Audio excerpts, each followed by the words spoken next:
Sementara kita lihat semangat refocusing itu bukan arahnya kepada masyarakat, tapi hampir ke semua kantor-kantor kita. Kami butuh rekapitulasi padum kira-kira yang dihabiskan untuk dinas dan kantor ini, dana refocusing ini untuk berbagai kebutuhan kita, bukan kebutuhan publik, bukan kebutuhan masyarakat. Heboh sekali itu waktu itu publik, media, medsos, berbagai hal, LSM, dan sampai kepada penduduk budaya bersuara menyangkut dengan besarnya pengadaan mobil dinas.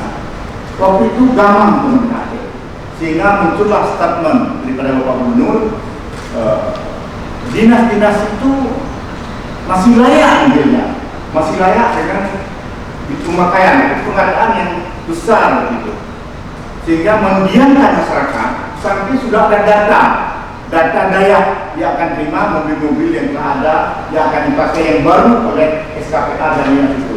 Apakah hal itu telah direalisasi atau hanya suara media saja? Ini butuh informasi-informasi yang tegas untuk